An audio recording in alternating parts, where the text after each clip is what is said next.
Hello, fellow horror lovers. Today I want to introduce you to a couple of interesting creepypastas. Get comfortable and enjoy.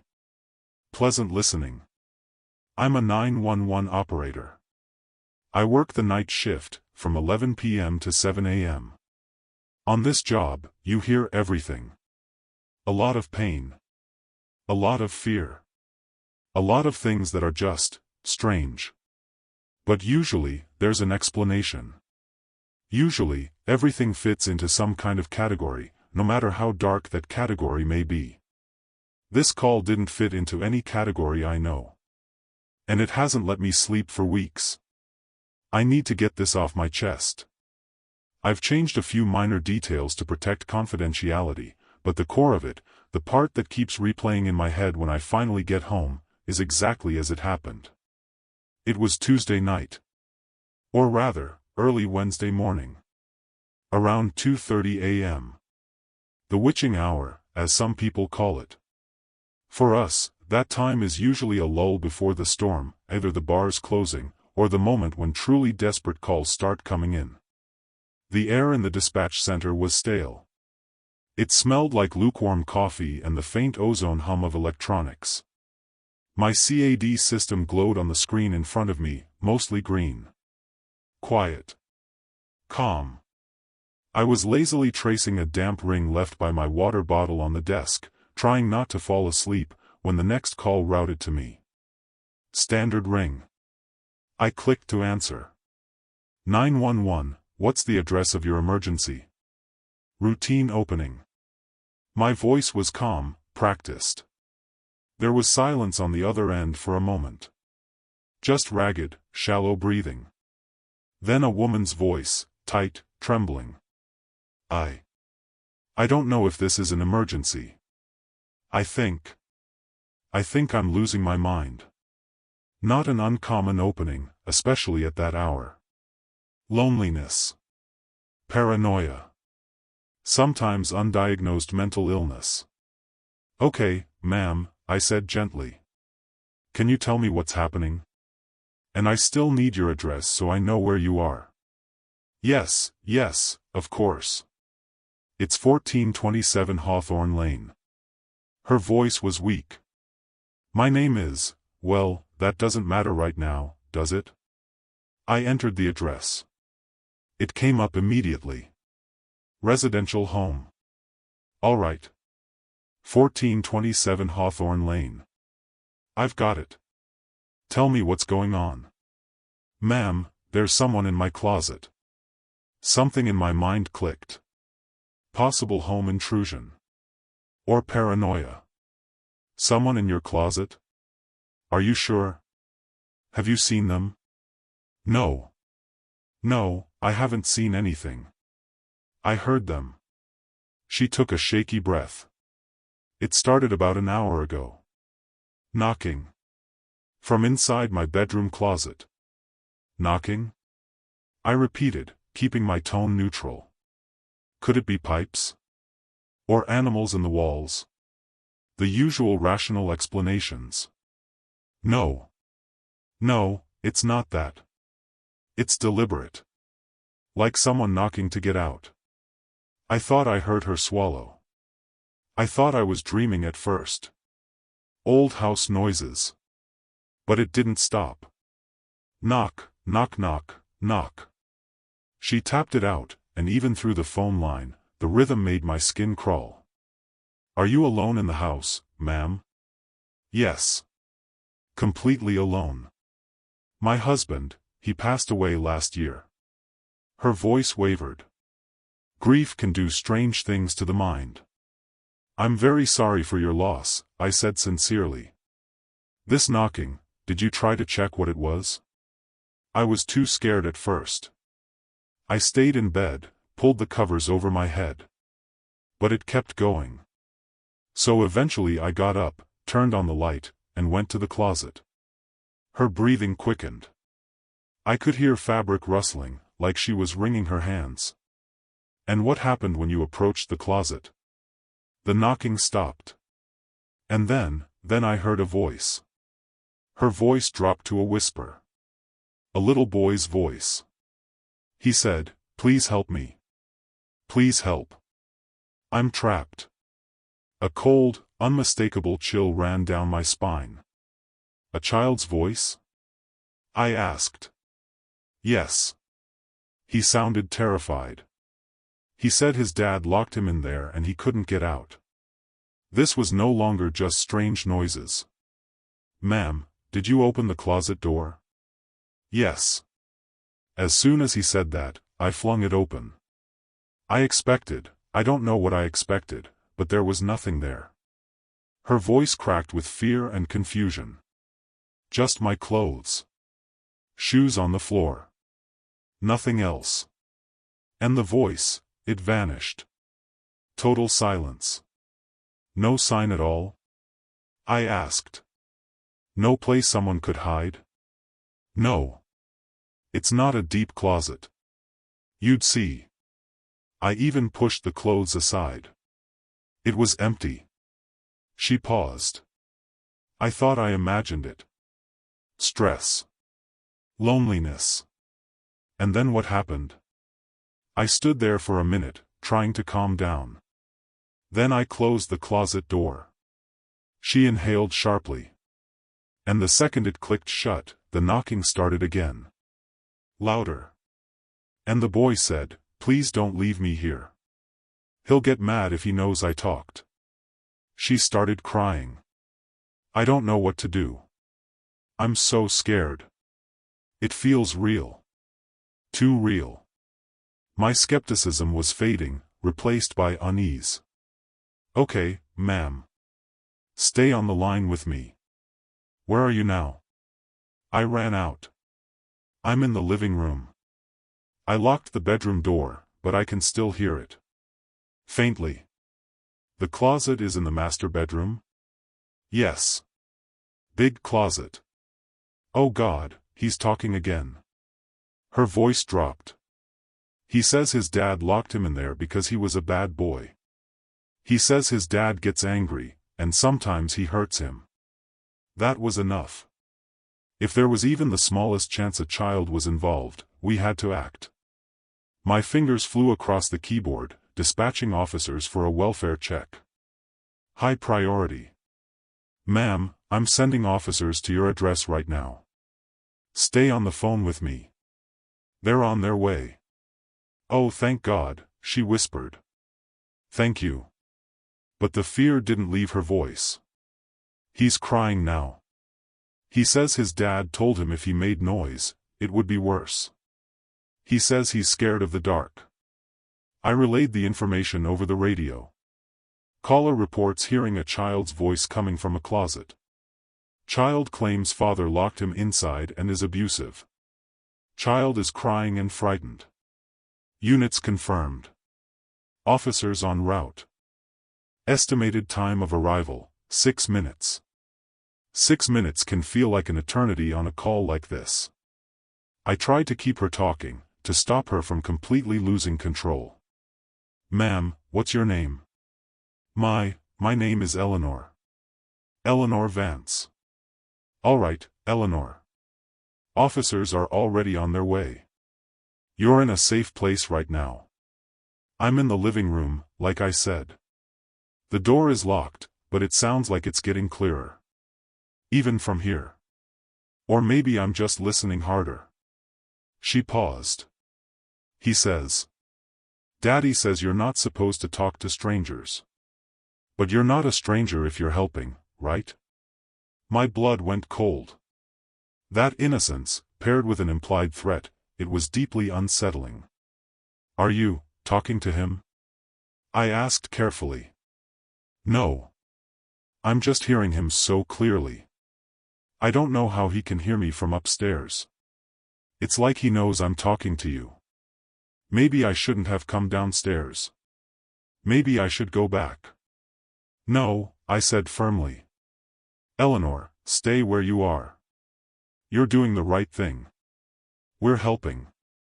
Please wait for the officers." I could hear her quiet, frightened breathing. I focused on the CAD screen, watching the tiny patrol car icons crawl along Hawthorne Lane. Every tick of the clock in the dispatch center sounded unnaturally loud. "Eleanor," I said, forcing my voice to stay steady. "When the officers arrive, they'll knock. Let them know it's you." "Okay." "Yes. I will." She went silent for a moment. Then she whispered, "He says thank you. The little boy. He says he hopes they get here soon, because it's hard to breathe in there." Hard to breathe. My stomach tightened. That detail was horrifyingly specific. Ventilation inside a closed closet would be minimal at best. "They're almost there, Eleanor. Just a couple more minutes." Then my headset crackled. "Unit 214. We're on scene at 1427 Hawthorne." "Copy, 214, I replied. "Caller is Eleanor Vance. She should be waiting for you. She's in the living room. Reports hearing a child in the master bedroom closet. 10 to 4, dispatch." I relayed the message to Eleanor. "They're there, Eleanor. They're at your door." "Oh, thank heaven," she whispered. I heard a faint rustling sound, like she was standing up. Then, silence. I expected to hear her speaking to the officers. The door opening. Instead, Officer Miller's voice came through the radio again, confused. "Dispatch, the man at the door says he's the homeowner." I frowned. "A man?" I said. "Ask him if Eleanor Vance is present, or if there's any woman inside the residence." A brief pause. "Negative, dispatch. The man claims he lives here alone with his son. Says there is no Eleanor Vance. No woman here at all." A deeper, colder dread began spreading through me. I checked the address on my screen again. 1427 Hawthorne Lane. Confirmed. "Eleanor," I said into the phone. "Eleanor, are you still there?" "The officers say a man answered the door. They say there's no woman inside." Her voice returned, faint and filled with absolute confusion. "What? No, that's impossible. I'm here. This is my house. I'm looking out the living room window. I can see the patrol car." "Unit 214, I said tensely. "Caller insists she's inside the house and says she can see your vehicle." "This is getting stranger," Miller replied. "The man is adamant. He looks genuinely confused. Says his name is Arthur Collins. He has ID." "Eleanor," I pressed. "Can you describe the man at the door? What does he look like?" I can't see him clearly from here. Just his silhouette." Her voice was shaking badly now. "But this is my home. I've lived here for 20 years. My husband, Robert, we bought it together." "Unit 214, I said. "Caller's name is Eleanor Vance. She says her late husband was named Robert. Does the name Vance mean anything to Mr. Collins?" I waited, listening to Eleanor's silence on the line. Then Miller came back. "Dispatch. Mr. Collins says he bought the house 3 years ago at an estate auction. Previous owner was deceased. Robert Vance." My heart slammed against my ribs. Estate sale. Previous owner deceased. Robert Vance. That meant. "Eleanor," I said quietly. "The officer says Mr. Collins purchased the house 3 years ago from the estate of Robert Vance." "Eleanor, you said your husband's name was Robert." There was a long, drawn-out silence. Only the sound of her breathing, ragged, panicked. Hyperventilating. "Eleanor, can you hear me?" Then she choked out, No, that can't be right. Robert died last year. Not 3 years ago. I was with him." Her voice dissolved into confusion and fear. This is my house." This was spiraling beyond anything I could categorize. But the child was still the priority. Unit 214, I said, forcing myself to focus. Regardless of the caller's status, the original report involved a child locked in a closet and possible abuse. Mr. Collins says he has a son. You need to verify the child's welfare. 10-4, dispatch. Mr. Collins confirms he has a 7-year-old son named Leo. Says the boy is asleep upstairs. Ask if you can see the child, I said. Given the nature of the call, we need to confirm he's safe. There was a pause. I heard muffled conversation between Miller and Collins. Then Miller again, more guarded. Dispatch, subject is refusing. Says the child is fine and doesn't want him woken. He's starting to get nervous. Eleanor, I whispered into the phone. Are you still with me? A weak, broken sound, like a breath trying to become a sob. I don't understand what's happening. Unit 214, I said firmly. Advise the subject that due to the specifics of the call, we need to see the child. This is a welfare check. Training kicked in. We had grounds. More muffled voices. Then Officer Miller's voice returned, sharper this time. Dispatch, the subject is becoming uncooperative, Miller said. He's refusing access. He's raising his voice. Wait, dispatch, did you hear that? Hear what? 214. A sound from upstairs. Faint. Like fabric dragging, or a dull thud. My stomach twisted. Eleanor, I said quickly. The closet you heard the knocking from, what room is it in? The master bedroom, she whispered. Upstairs. At the end of the hall. 214, I said. Initial report stated a closet in the upstairs master bedroom. Did the sound come from that direction? Affirmative, dispatch. Definitely from the second floor. Subject is now attempting to block the doorway. My partner is trying to restrain him. The line with Eleanor was still open. I could hear her ragged, panicked breaths, like listening to someone drowning. Then chaos erupted over the radio. Sir, step back. Police. Do not resist. Shouts. The sound of a struggle. My own pulse roared in my ears. I gripped the phone tighter. Dispatch, we're forcing entry to check on the child, Miller said, strained. Subject is non-compliant. Footsteps thundered over the radio, running. Fast. Upstairs. Check the bedrooms. Eleanor began making soft, broken sounds, almost like sobbing. They're in my house, she whispered. But they don't see me. Robert, what's happening to me? Robert. 214, status? I demanded. Clearing rooms. Master bedroom at the end of the hall. Door is closed. A pause. It's locked. Eleanor, I asked. Was the bedroom door locked when you left? Yes. Yes, I locked it, she murmured. 214, caller states she locked the door. Copy, dispatch. We're announcing, then breaching if there's no response. I heard them shout, police. Who's in the room? Open the door. Silence. Then a dull. Another. The sound of wood splintering. We're in, Miller shouted. The closet, oh God. Dispatch, we found him. The child is in the closet. Alive. Conscious. Terrified.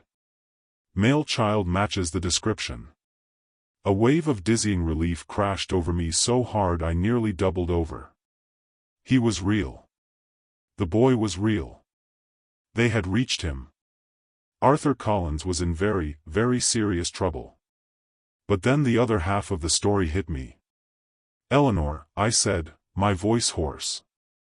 They found him. The little boy, Leo. He's safe. He's with the officers. Her reply was a broken whisper, barely audible.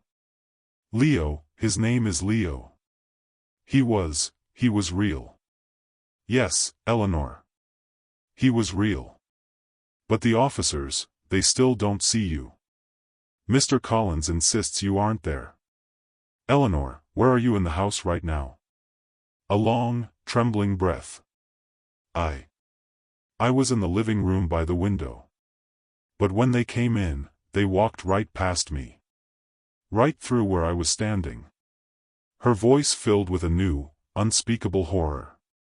They didn't see me. He didn't see me. Eleanor, I said, but I didn't know what to say next. What could I say? The closet. The master bedroom, she continued. That's where I heard him so clearly. I spent so much time in that room after Robert. Her voice trailed off. Then came a colder realization. If Mr. Collins bought the house 3 years ago from Robert's estate, and Robert died then that means I died too. The question hung in the air, freezing me to the bone. I had no answer. There was no protocol in my dispatcher's manual for this. I don't feel anything, she whispered. Her voice sounded distant now. Exhausted. It's like I'm fading. I can't see the room clearly anymore. It's cold. Eleanor, stay with me. Can you tell me anything else? Can you describe what you see right now? My professional instincts were useless, grasping at nothing. Her voice was barely a breath. Just darkness, and wind. So much wind. Then, a click. The line went dead. Eleanor, I shouted into the phone. Eleanor. Static. My hand was shaking as I hit redial on the incoming number. Ringing. Once. Twice. Then it connected. But there was no voice. Only a sound. A faint, hollow, whistling sound, like wind blowing through a cracked window, or across the mouth of an empty bottle. I'd heard sounds like that before, on bad connections. But this one was different. This one sounded empty. Hopeless.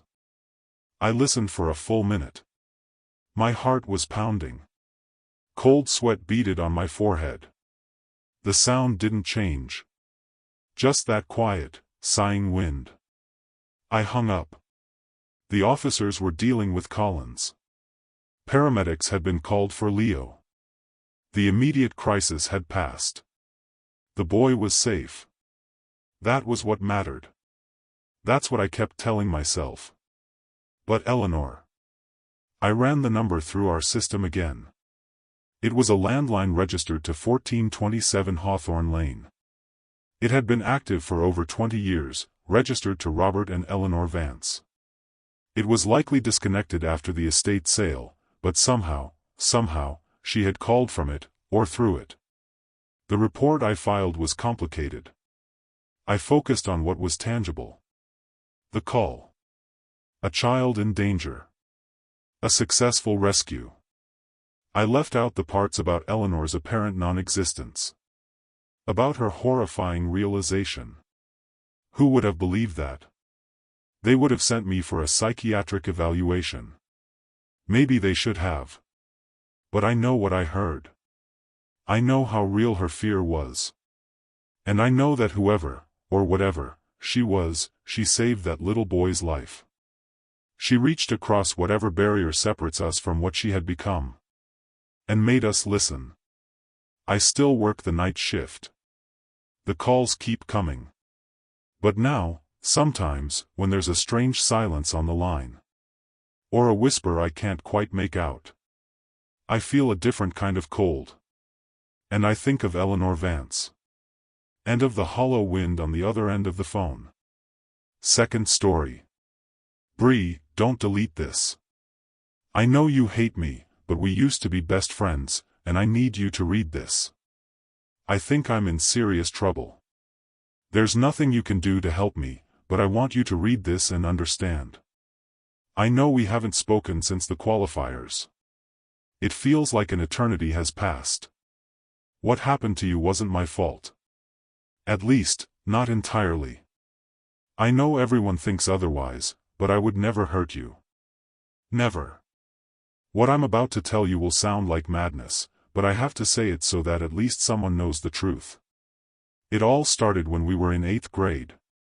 The night before the crystal skate tournament. I was at home, unable to sleep, so nervous about the competition.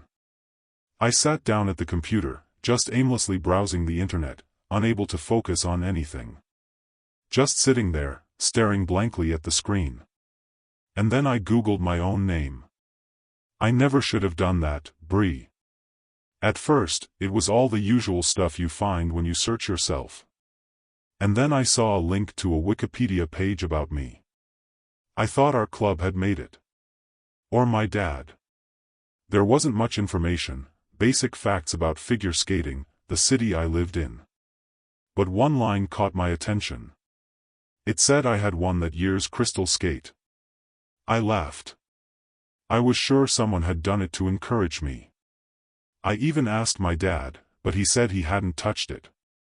When I won the next day, I was so happy. It was my first competition win.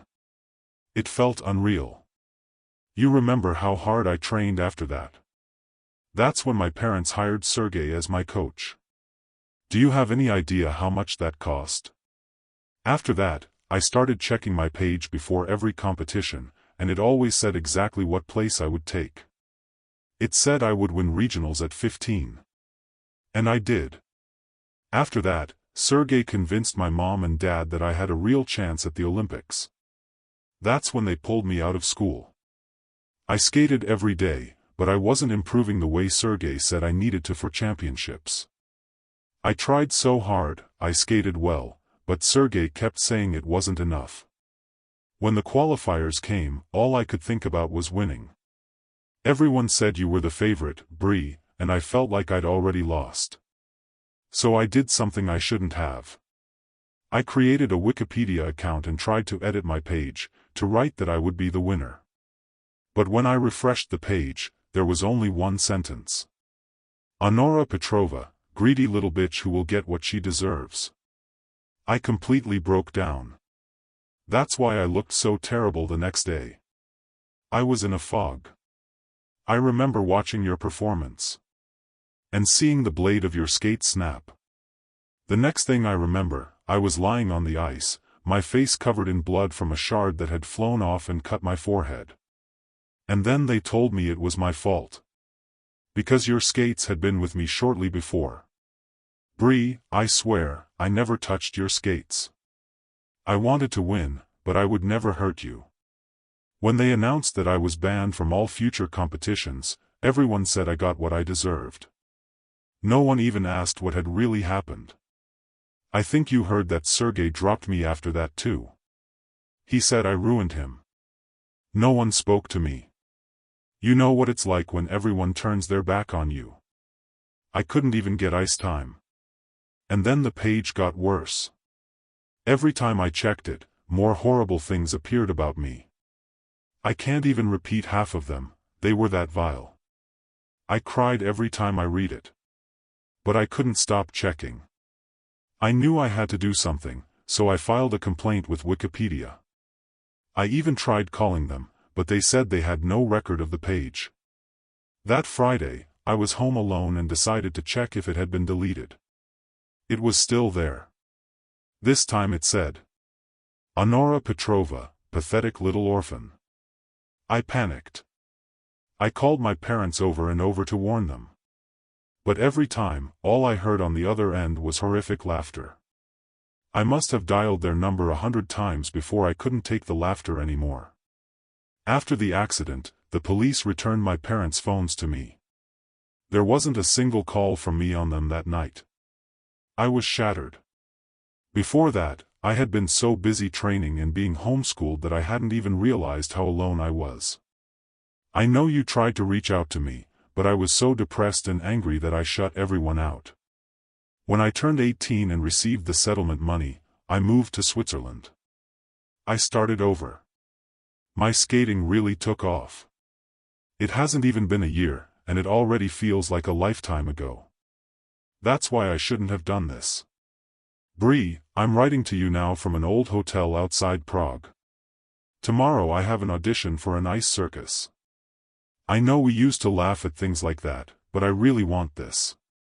I was so nervous that, out of old habit, I checked my page again. It's so hard for me to say this.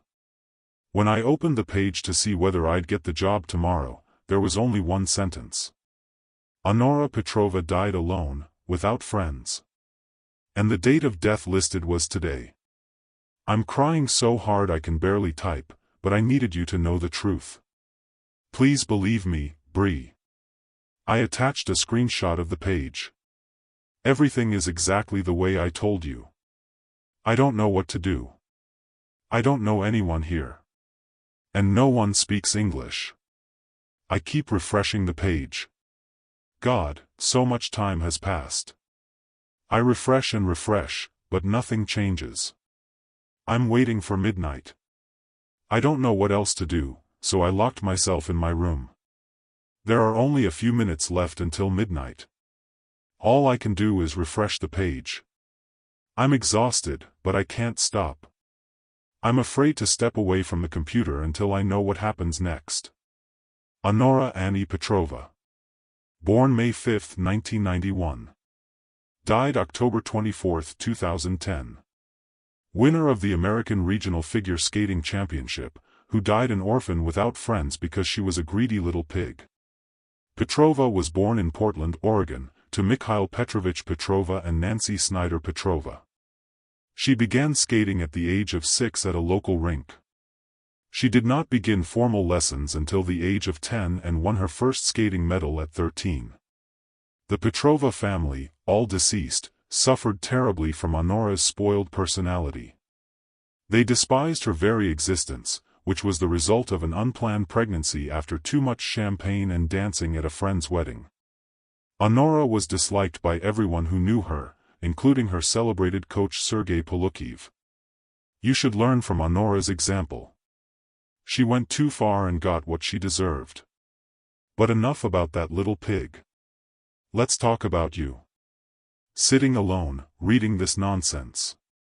Tell me, what do you want to be when you grow up? Honora had big dreams, and I believed in her. At least for a while, that little pig. But you're not like her, are you? No. I see something greater in you. Something unrealized. We could achieve great things together. You and me. Yes, the more I think about it, the more I realize this isn't just coincidence. Great things can happen when you stumble across a page like this. Think about it. You, with your talents. And me. Let's just say I have a few aces up my sleeve, ones I'd be happy to play for you. So tell me. What do you desire most? Oh. You're already thinking about it. And the answer is yes. Together, we could do incredible things. I could help you so much. I could take you places you've never even dreamed of. But first, you'll have to do something for me. Third story. I haven't looked properly at my reflection in weeks. Not in a mirror. Not in a store window. Not even in the dark screen of my phone before it lights up. Because when I do, he's there, standing right behind me. Watching. It started about a month ago, after the incident at the beach. I used to work as a lifeguard. It wasn't a career, just a summer job to pay the bills. Most days were boring. Running children, people who forgot sunscreen, the occasional jellyfish sting. Routine. But that day was different. There was an old man. He seemed confused, disoriented. He kept wandering toward the water, fully clothed. I politely guided him back to his family, who looked exhausted, explaining that he had dementia. This happened several times. Then I got distracted by a child who had scraped their knee. I lost sight of the old man for maybe 10 minutes. No more than that. It was enough. When I looked up again, he was already far beyond the breakwater, where the water turns deep and treacherous. He wasn't swimming. He was thrashing. His head kept dipping beneath the waves, then reappearing. Panic frozen on his face. I blew my whistle, grabbed the rescue buoy, and ran into the surf. The water was cold. The current was strong. I swam as hard as I could. My arms burned. My lungs felt like they were tearing apart. But I was too late. By the time I reached where he'd last been seen, he was gone. Just empty, indifferent gray water. We searched for hours. His body washed up a mile down the shore the next morning. The guilt was overwhelming. Crushing. My job was to watch. To protect. And I failed. If I'd noticed sooner. If I'd been just a little more attentive. A few days after the funeral, it started. I was brushing my teeth, staring absent-mindedly into the bathroom mirror. And there he was. Not in the mirror itself. But behind my reflection. The old man. His skin was bloated and pale, the color of wet parchment. His eyes were hollow, dark pits. His clothes were soaked, clinging to his thin body. And he just stared at me. Not angry. Not accusing. Just watching. As if waiting for something. I splashed water on my face, thinking it was exhaustion. Stress. But when I looked again, he was still there. Clearer than before. And it wasn't just the bathroom mirror. Any reflective surface. A puddle on the sidewalk after rain. The polished chrome of a car bumper. The dark surface of my morning coffee before I stirred in milk. Every time I caught my own reflection, he was there. A silent, bloated passenger standing just behind my shoulder. Always the same empty, expressionless stare. Always looking straight at me. I tried to ignore it. Told myself it was stress. A vivid manifestation of guilt. But he was too real. The way the wet fabric of his shirt sagged. The faint bluish tint to his lips. Details my mind shouldn't have been able to recreate so vividly. Sleep became a battlefield. I closed my eyes and saw him, floating in the darkness behind my eyelids. I woke up drenched in sweat, convinced he was standing in the corner of my room, just out of sight. My appetite vanished. I lost weight. The world began to feel thin. Unreal. Like a poorly projected image. Eventually, I broke and went to see a psychiatrist. I felt ridiculous trying to explain it. I keep seeing the man who drowned, in reflections. The psychiatrist, a kind woman with tired eyes, listened patiently. She nodded a lot. She called it a grief-induced hallucinatory manifestation. A clinical way of saying my guilt was making me see things that weren't there. She prescribed mild sedatives and gave me some advice. The most important thing, she said in a calm, reassuring voice, is to try to break the association. Avoid reflective surfaces for a while. Deliberately look away. When the guilt begins to fade, when you start processing the trauma, the visions will weaken. They will disappear. It sounded too simple, but I was desperate, so I tried. I really tried. I covered the bathroom mirror with a towel. I avoided store windows. I learned to shave by touch. I stopped drinking coffee from dark mugs. Living in a world where you constantly have to avert your gaze from your own image was difficult. But I was determined to make it disappear. For a week, it seemed to work. I didn't see him because I didn't look. The pills dulled the edge of my anxiety. I started sleeping a little better. I thought maybe she was right. Maybe it really was just my mind playing cruel tricks on me. And then everything got much worse. It was evening. I was walking home from the grocery store. The sun was setting, casting long, warped shadows across the sidewalk. I glanced down at my own shadow stretching out ahead of me. And he was there. Not a reflection, but a shadow layered over mine, standing directly behind it. And this time, something was different. He felt closer. Not physically closer to the shadow, but his presence was stronger, more intense, more real. As if he had taken a step toward me in whatever ghostly space he occupied. My blood ran cold. This was no longer just reflections in water. Over the next few days, it escalated. I saw him in the faint reflection on a powered-off television screen. On the polished surface of a table. In the glare of my own glasses when I caught them at the wrong angle. And every time, he was a little closer. His dark silhouette in my shadow was no longer simply behind me. It was nearly merged with mine. The sensation of his presence became oppressive, a constant weight in my chest. The psychiatrist's advice had catastrophic consequences. Avoiding reflections didn't make him disappear. It made him adapt. Spread. Like a stain. I stopped taking the medication. It wasn't helping. This wasn't a hallucination that pills could dull. This was something else. Something real. And I realized something. Something I never told the psychiatrist. Something I never told anyone. The old man, when he drowned, I wasn't too late. That was a lie I told myself. A lie I told everyone. The truth is, I reached him. I saw the panic in his eyes. I felt his fragile, desperate hands clawing at me as he fought for air. He was in my hands. I could have pulled him out. I could have saved him. But I didn't. You see, lifeguard work provides opportunities. People in the water are vulnerable. Unaware. And I have a hobby. A very specific hobby. It started years ago. A need. A curiosity, to know what it feels like to watch the light go out in someone's eyes, knowing I was the cause. My first was a drunk who passed out too close to the tide line late at night. Easy. Messy, but easy.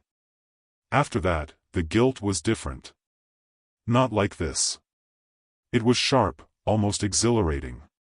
A secret power. And it faded quickly, especially after the next time. Each new experience, each new ending I orchestrated, felt like wiping the palate clean. The thrill of novelty. The challenge. It pushed the old memories away. The old man, with his dementia, his helplessness, he was a new type. So vulnerable. So trusting, even in his confusion. It was supposed to be interesting. A new texture for my collection. I held him under just a moment longer than necessary. Watched the last bubbles of air slip from his lips. Then I let go. And played the role of the grieving, failed rescuer. This presence, this constant, watery accuser, had never happened before. With the others, there was nothing. Just quiet satisfaction at a completed project. But he clung to me. Or maybe I clung to him. I decided the psychiatrist was wrong, but maybe the core principle was right. I needed to break the association. Not through avoidance, but through repetition. Overwrite the bad memory with a new one. A fresh experience. That's what had worked before. That's how I dealt with intrusive thoughts. After the first time, you just have to get back in the saddle. So I went back to the beach. Not the same one, another, a few cities away. I renewed my lifeguard certification without any trouble. I needed to be in that environment. I needed opportunity. For a week, I sat in the tower, scanning the waves, goosebumps crawling over my skin. Every ripple of water, every flash of sunlight showed me him. He was still there. Still watching. Closer now. His face nearly touching my shoulder in my reflection. His empty eyes staring straight into mine. And I forced myself to look. To endure. I waited. Then I saw her. A young woman swimming alone, far from shore, away from the crowd. She was a strong swimmer, but she was alone. Vulnerable. Perfect. This was it. This would fix everything. A new memory to overwrite the old one. I stood up. Grabbed the buoy. My heart pounded with that familiar dark excitement, nearly drowning out the fear. I ran toward the water. This time, I wouldn't be late. This time, I would arrive exactly on time. The first wave washed over my ankles. Cold. And then it happened. It wasn't a cramp. I didn't stumble. It was hands. Icy. Incredibly strong hands bursting out of the sand beneath the shallow water, snapping around my ankles like shackles. They were freezing cold. And their grip was iron. I screamed, a strangled, pathetic sound, and looked down. There was nothing there. Just water swirling around my legs. But the grip was real. It pulled me down. Dragged me toward deeper water. Panic, real, absolute panic like I had never felt before, exploded in my chest. This wasn't part of the plan. I thrashed. Kicked. Tried to break free. But the hands held fast. Their grip tightened, pulling me farther. The water reached my knees. Then my waist. I felt the sandy bottom slip away beneath my feet. I screamed, this time for real, not the performance I had perfected. I clawed at the water, at the air, fighting an invisible force trying to drown me. For one horrifying moment, I thought this was it. This is how it ends. The hunter becomes the prey.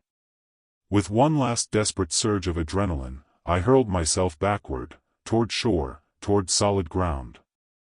The hands resisted for a moment. Then, with a reluctance that felt almost like a sigh, they released me. I crawled onto the wet sand, choking, coughing. My body shook uncontrollably. I lay there for a moment. The sun blazed overhead.